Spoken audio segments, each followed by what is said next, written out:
Dober večer in lep pozdrav za Čule kanal, novi gost po, bom rekel, kar dolgem času, znana legenda novomeške košarke DOLENJSKA, as we say it in Novo Mesto, Bennett, Yep. Davison.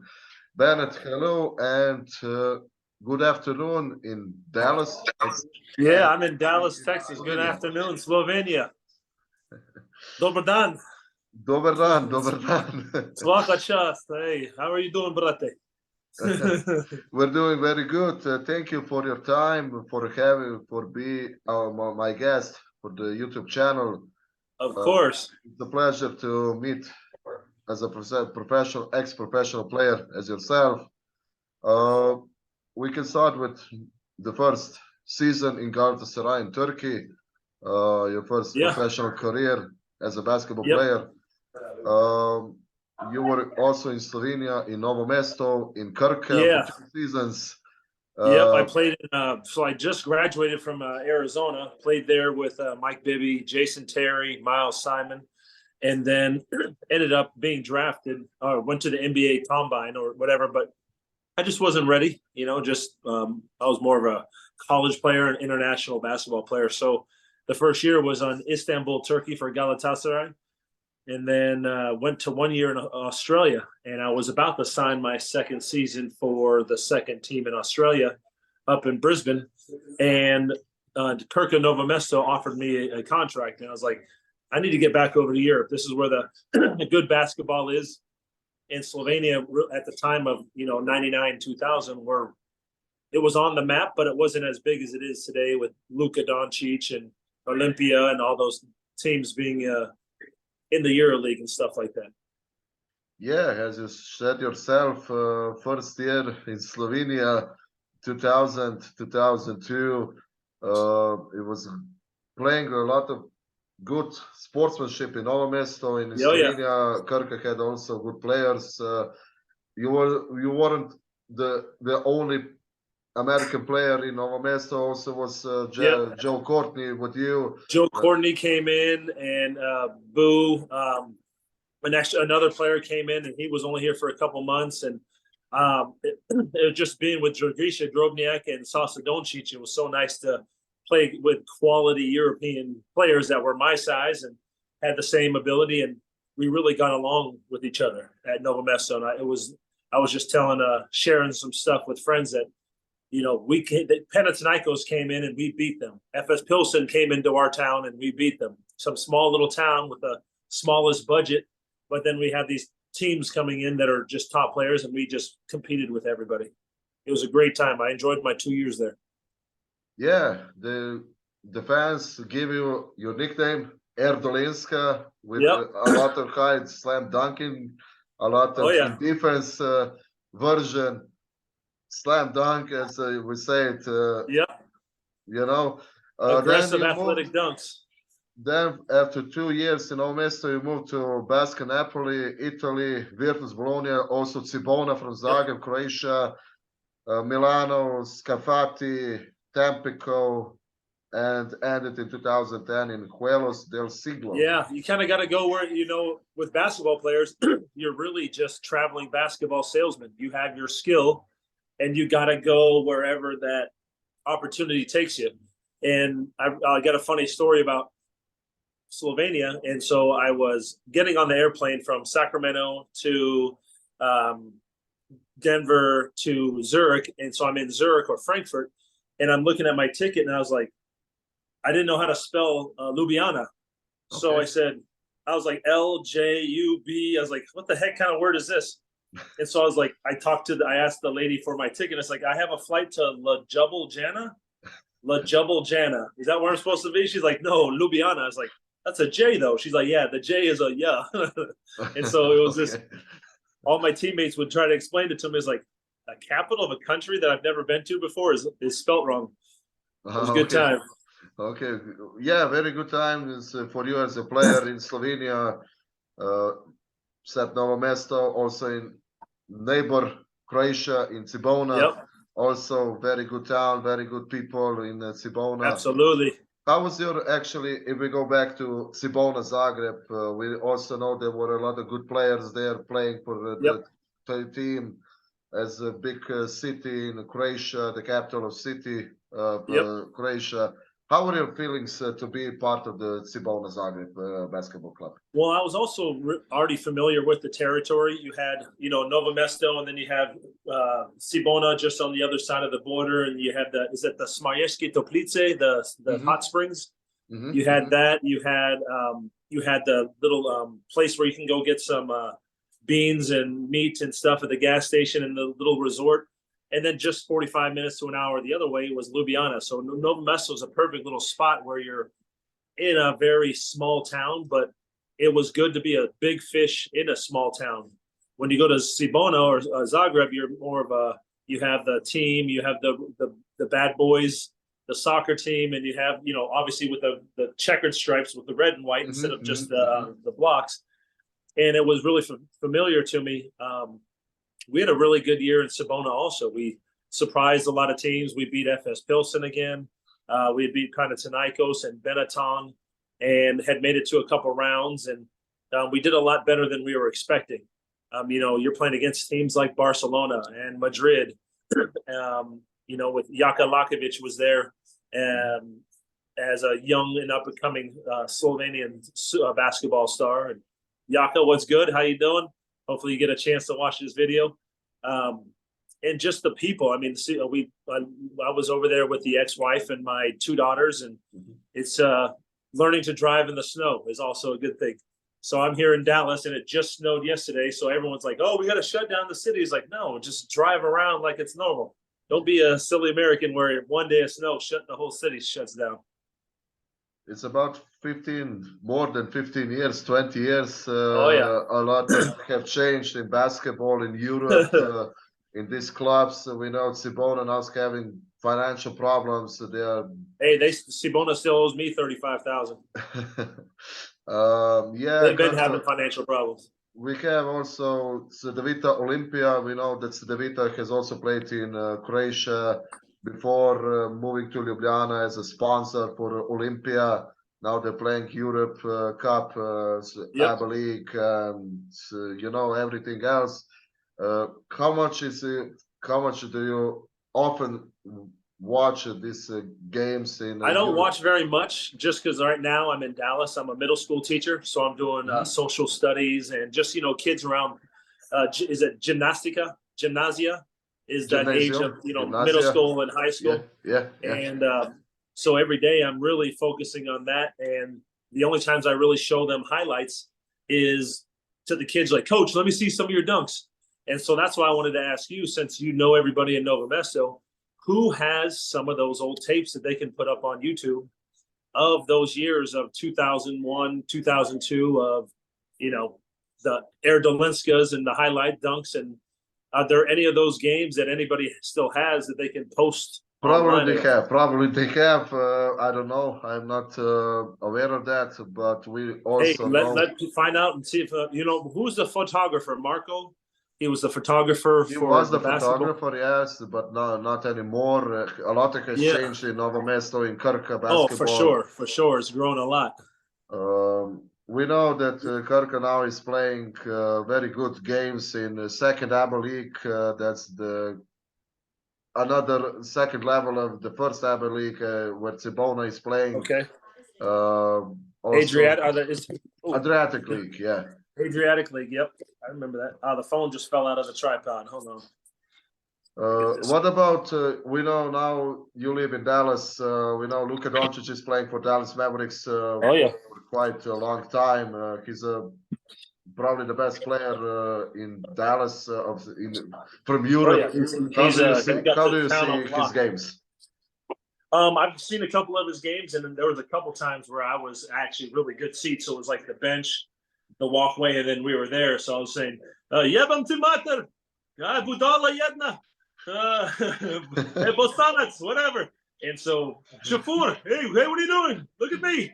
And so he sits there and he kind of turns around, and then that was it. Obviously, you're in a crowd of 20,000 fans and stuff like that. But I guess his mother has moved down, Miriam.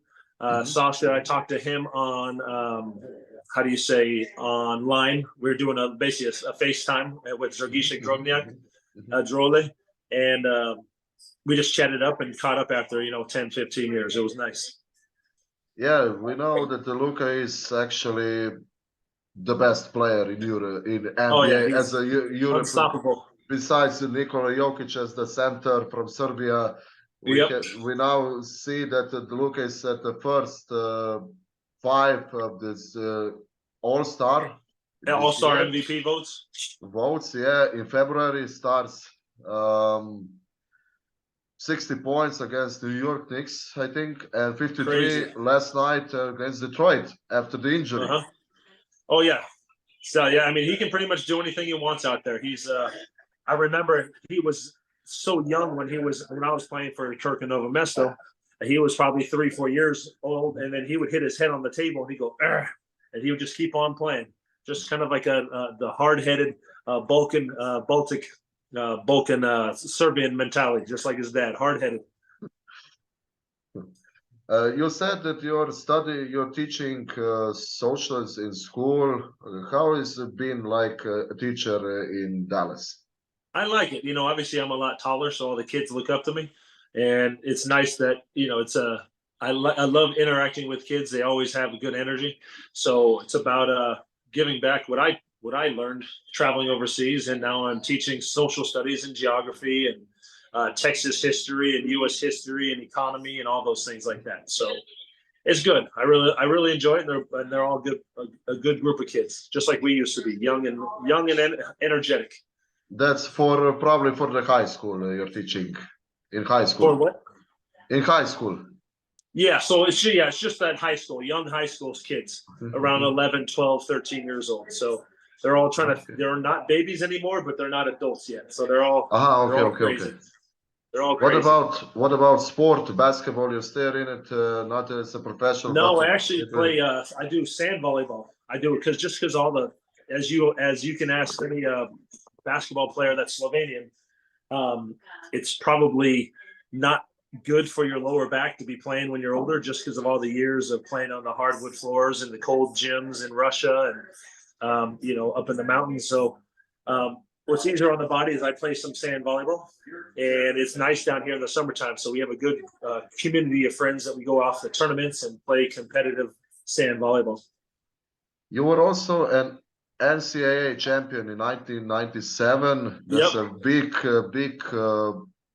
big step for the young player in college. How did you see that when you made that championship in NCAA 1997? Yeah, that was one of those things. It's just like winning any championship. It's about who plays their best at the right time. If we would have played it one night before or a night after or an hour before, things might not have gone the way they did. And it was one of those magical things that you only get 4 chances in college if you're there for 4 years.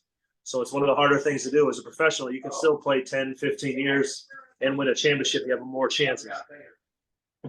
Juegos del Siglo, that's probably the club from Dominican Republic, I guess, in 2010. Yeah, a couple of those teams, you jump down for 2 months, make a couple $1,000s, and then you go down to Australia. And then I had to retire just 2011. The kids were in school, and the body was breaking down, and I was blessed to get 13 years of playing. Also 2 times played in Virtus Bologna in Italy. Yep. Got a championship there. We brought the Division II team, Virtus Bologna, because they had a violation from FIFA. And so we jumped them back from Division II to Division I. That was a good year, too. I really enjoyed that team. Also 1 season in Olimpia Milano, also the EuroLeague team. Those are the teams that are now playing actually EuroLeague. Virtus came from Eurocup to EuroLeague after long years, also playing with good players in Shangelia, Todosic, good coach Messina. I think Ettore Messina is the coach, the head coach. How do you see this Virtus from your time, 2006? You probably they were on the top. Players. Virtus Bologna and Milan were always in the top, top 5 teams in the Italian Cup. Mostly Milan would go. Rome would always be like the Euro Cup. Skipper Bologna, they were always a team that was always a top. Benetton was always a top team. So I mean, Italy's one besides maybe Turkey and Serbia, Spain and France. I mean, Italy is and Slovenia and Croatia are also the biggest and best quality teams around the world. You mentioned Dragiša Drole as your former Yep, my translator, my teammate. Yeah, teammate. Also, you remember Matjaž Smodiš, also the biggest European player who has played for Krka, for CSKA Moscow, for Italy, for Kinder Bologna, Cedevita, finished in Krka with the Slovenian title and retired the best. Marko Šamanić. Marko Šamanić also, yes. Who's the coach for Krka right now? Okoren. Gaspar. Who was the younger? He had the brother. We'll figure it out. Yeah, I mean, it was a bunch of good years in Slovenia. It'd be good to come back. Yeah, also for Krka played Alexander Chapin, Jaka Lakovic, Vladimir Anzulovic, a lot of these guys who played for Krka. Where you play? Yep, when you played? Yep, Zulovic. Yep. Leon Stukel Hall was the best for you actually. Mateo Smodiš. Who? Smodiš and all those guys. Yes. Mateo Smodiš. Matjaž Smodiš. Good stuff. Well, no, I mean, if there are any other questions or stuff, I just wanted to hold an interview with you, and hopefully this gets posted somewhere. And I wish I sent all the best to all the... It's going to be posted on YouTube after our conversation, and it's going to be pasted on Facebook. Outstanding. Alan, any other questions? I'm just sitting here. It's a nice snowy day, and we're going to eat some soup and relax. We'll go back to the NBA. I know you're now living, as we mentioned, in Dallas, Luka Doncic. Yep. How do you see this season of NBA? A lot of surprising games actually for Boston. Dallas is now 16. Yeah, you think you look at Los Angeles Lakers, you think they would do good, but with the team they have, but they're under 500, and I'm always rooting for the Warriors, the Golden State Warriors. Okay, Steph Curry probably the best player for you. Yep. You got Jokic, you got Doncic, you got LeBron, Steph Curry. All those guys are amazing. If we can pull out these top five players of this season, which one would for you choose? Top five. Would I choose? Antetokounmpo is a beast. He's just a monster. He's just another. He's an alien. He's a Greek freak for sure. Probably Joel Embiid, also from Philadelphia 76ers. Yep. Yeah, Europeans, they got probably the top five players, and you got Jokic, Giannis, Embiid, and Oladipo. I mean, they're all top players that are all from Europe. Okay, thank you, Bennett, for your time for this interview. It was a pleasure to meet you. Probably the last question is going to be, what is your message to the people all around the world? What is your motto, actually? My message is for Nova Mesto. I had 2 special years. My oldest daughter, Maya, is spelled M-A-J-A, so Maya Davison Lardner, and she is at Georgetown playing soccer right now. She's excelling and doing great. I have 2 younger daughters that are in the high school area around here. They're sophomores and seniors. And Slovenia was a very special place to me. Just those 2 years of living in a small but yet big town of passionate individuals, and I learned a lot. So I just want to thank you, and you guys. Nova Mesto holds a special place in my heart. Thank you, Bennett, for your time. We wish you a lot of luck in your teaching and everything, and we hope to see you after long years in Nova Mesto. Outstanding, Alan. Thank you, man. Appreciate it.